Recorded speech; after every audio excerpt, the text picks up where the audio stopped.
Here in Atlanta, the Georgia Court of Appeals has just essentially guaranteed that this case that we were talking about, the 2020 election subversion case in the state of Georgia with Donald Trump and the slew of co-defendants, will not go to trial before the 2024 election.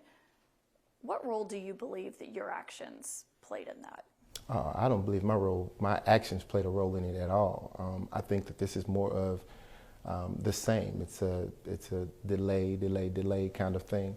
But let's talk about the process here. So we understand that there were nine defendants that were a part of the disqualification motion. They then, after the trial judge issued his ruling, they then asked for permission to appeal. The judge granted that. And then said, well, this does not stop the business of this particular court. We're going to keep moving. Well, now, as you've seen a few days ago, the Court of Appeals has said, hey, listen, there's a stay. The proceedings will stop. Mm-hmm. Then the court says, well, it will stop as to the 9 defendants that are named in the disqualification motion, but as to the other 6, we're going to keep moving forward. And just on yesterday, one of the defendants, one of the 6, decided to file pleading with the Court of Appeals and say and ask the Court of Appeals to say, wait, listen, trial court, I think that the stay applies to everyone named in the indictment, not just those who were seeking to disqualify. But Donald Trump is one of those who is seeking to disqualify the district attorney, Fani Willis, from this. So essentially, he's not going to trial before November 2024. And you don't think that your actions played any role in that? I don't. I think that the goal was to have this dog and pony puppet show, base it on things that were not relevant to the indictment. I think it's an interesting trial strategy to attempt to defend your client by attacking the prosecutors involved. But the 4 corners of that indictment speak for themselves. I think that the filings should have covered, they were sufficient. The responsive filings were sufficient to cover any question that the court had and could have given the court could have given a ruling based upon the filings without the need for that entire circus.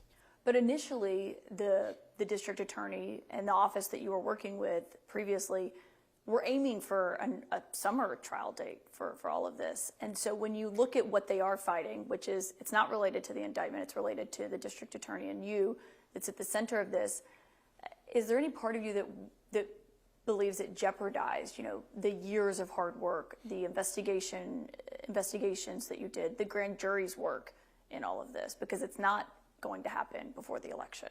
So I'm very proud of the things that we were able to accomplish under my leadership. We were able to investigate that case thoroughly. We were able to successfully seek an indictment that speaks to the facts and the evidence that came out during the course of the investigation. That did take years. Spoke to a lot of people, had a lot of conversations, spoke to a lot of witnesses, saw a lot of evidence. It took years out of my life. I'm very passionate about it. I believe in the indictment. Certainly I would have never done anything that I thought would jeopardize that hard work.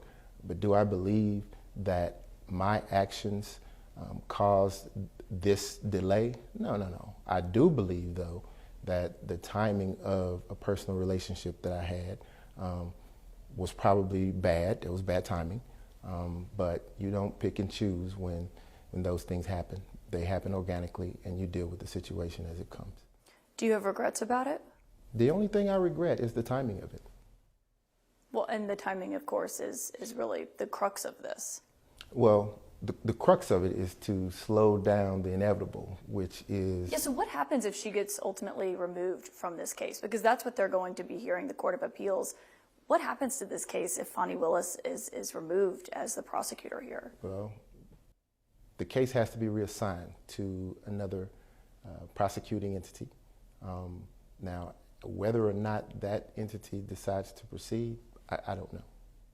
But do you think there's a chance that it would be potentially dead if no other prosecutor is ready to step up to the plate and take this case? Well, we're talking about a threat to democracy. This case is about democracy. It's very important to you, to me as an attorney. The rule of law is something that we all should take seriously. I couldn't tell you whether or not there are other prosecutors that are willing and waiting and excited about accepting this task, particularly in light of the threats that I've been getting and the threats that District Attorney Willis has been getting. This is a very, very dangerous role,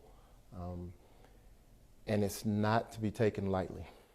What happens to those who have taken guilty pleas here if Fani Willis is removed from this case? Do you believe that they're able to essentially, the district attorney's office should let them withdraw their guilty pleas? No, ma'am. Now, I understand the dynamics of these particular guilty pleas. Out of the 4, there were 3 lawyers who accepted responsibility. That speaks volume. That speaks volume to what they perceive the evidence to be, at least as it relates to the charging document, the indictment. There are those who might believe that the indictment is false or that the indictment is weak. But I would say to those people, look at the actions of at least the 3 skilled, trained lawyers who've been practicing for a long time. So you don't think that they should withdraw them? No, I don't. I think it would, certainly it's incumbent upon their counsel to make those strategic decisions to attempt to withdraw. But if you're asking me the practical effect of the disqualification motion on DA Willis and the effects of them entering their plea, has none.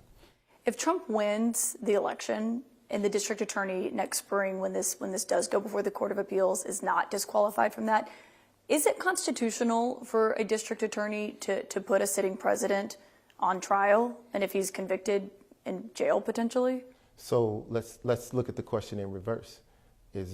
Are you asking me if there's anyone who's above the law at any point in time in their life?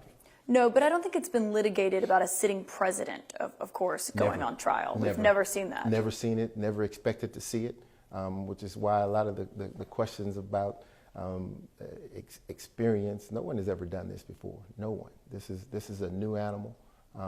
But if he wins the election, then certainly there are lawyers out there who will be charged with figuring out that issue and maneuvering around it. So you're not sure if he can go on trial, if you believe it's constitutional or not for him to actually be on, if he's the sitting president. But you just talked about how important this case is. I mean, personally, how important do you believe it is for this case to go to trial, for voters to see the evidence here of what's alleged in that indictment? Oh, it's very important. But let's back up a moment. You said that I'm not sure about the constitutionality of trying a sitting president. Do you believe he can, sorry if that wasn't clear, do you believe he can be on trial if he's in the White House? I do believe that he can. Okay. I don't believe that it looks good to the rest of the world, but certainly I don't think that there's anything that would prevent that from happening. What if he's convicted? I don't understand the question. If he's convicted, then just like any other defendant who's convicted, then you go through the sentencing process. But I don't think people think a sitting president would actually be sent to jail. I mean, it would create a moment like we've never seen in this country with the Secret Service, with who's enforcing that, and of course, he would be the head of a federal branch of government. So now that's a much different question. We know that sentencing is totally up to the trial court. That judge that's sitting there, he's charged with making those types of decisions. Special prosecutors are not. And when you reflect on this since you've left the DA's office, how have you reflected on how the attention has not been on what's alleged that he did when it comes to overturning the election, but instead all the focus is on you? I think it's a sad state of affairs when the American public gets misled and fed information that's inaccurate and causes them to go down a rabbit hole that's really irrelevant. I mean, we should be focusing on the indictment as charged. Well, I think critics would hear that and say it's also about faith in the legal system and credibility and who is prosecuting such a grave case as this one. And that's fair, to the extent that it affects the outcome of the prosecution. You're not worried that it hurts your credibility with people who look at this case? I'm not worried about that. I think that the people who are looking at it through a lens that's most favorable to whatever their position is. And when you're prosecuting the former president of the United States, you know you're going to get a lot of scrutiny. I mean, we've seen it with every single person who has investigated him, from Robert Mueller to the district attorney in New York to the special counsel Jack Smith.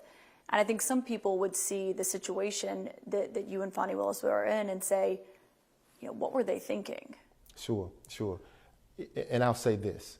The moment that we realized that what we were doing could probably interfere with the work, we took a step back and decided to go a different route. That's what I'll say.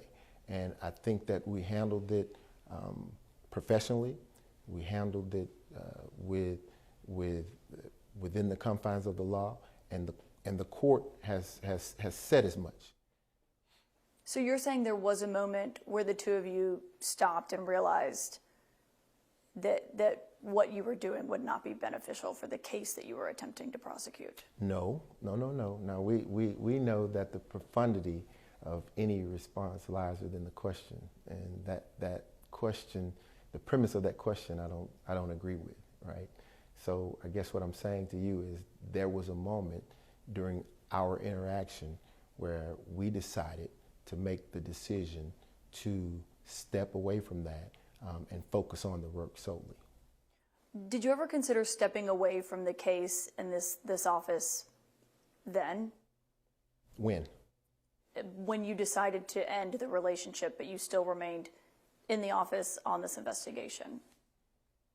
Again, I want to make certain that I understand the Did you ever question. consider leaving the special counsel's or leaving the district attorney's office because of the relationship that you had with the district attorney when you ended it, but before it became public? So again, I am very proud of the successes that I accomplished during the course of my time as special prosecutor with the district attorney's office. I do not believe that anything got in the way of those successes.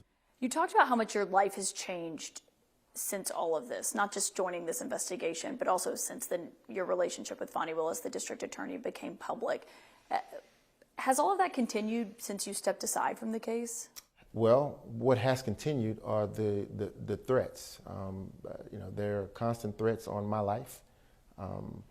I can't possibly put into words how it feels to wake up daily and need security around me, or to do something as simple as go into a grocery store and have to watch every second to make certain that there's not someone attempting to do something bad to me, or every time my phone rings and it's one of my children, I'm holding my breath because I'm not sure that someone hasn't decided to figure out where they are in the world and do something to them. This is, I fully understand why people like the former governor of the state of Georgia decided he did not want to accept this role because of not only the small amount of compensation that he received, but his safety. And he said as much during the course of his testimony. It is just not safe because of the thought process of certain people. You were recently seen at the election night party for the district attorney here in Atlanta. What made you go to that? Oh wow, that's a show of support. The district attorney and I are friends. We are close friends, great friends. We will be friends for a long time, to come. But again, that appearing at an election, a successful election bid celebration for a close friend, I don't think that there's anything odd about that. I think that people made a big to-do about it, I guess, because it was me who decided to show up. But I will say this. Again, I'm very proud of the work that I accomplished as special prosecutor with that office. I'm very proud of our continued friendship professionally. I am, I can't stress enough how important a case like this is to American democracy, and that day of reckoning will come where he would have to face, or the 19 defendants who are charged in that indictment will have to face a jury here in Fulton County. Because obviously it's still a pending matter. It's going to be before the Court of Appeals, and you talked about how proud you were of all the work that you did in this office. And I think the question that people have when they hear from the Court of Appeals, this isn't happening until next spring, is did the relationship jeopardize that work that you did in this investigation? And therein lies the issue, why we wouldn't touch upon the work of the Court of Appeals or some higher court, because it's a pending issue before them. I think that we should allow them, take a step back and allow them to take the evidence that they have, and do their work, make the decision. Right, but you did testify to this, and you were asked about, on the stand, about when it started and when it ended. It just wasn't completely clear, because before it said, before the indictment, which was August 15th here in Atlanta, and then later the answer was at the end of that year. And so I think that was the clarity that people were seeking of when it started and when it ended. Sure, and there again, there's a question before the court, and that is the crux of the question. I don't choose to say or do anything that would jeopardize the case or the court's ruling. I prefer to allow them to make their decision based upon what they have, and accept it. Do you believe, as you reflect on this, that your relationship with the district attorney was a mistake? Absolutely not. Absolutely not. What I believe is this whole conversation is a distraction. That's all. It's a tool to stop the train, to slow down the inevitable, which is the trial of the defendants named in the election interference case. Do you believe the trial ultimately happens? Absolutely. Absolutely it happens. Mr. Wade, thank you for your time today. Thank you for having me. Thank you.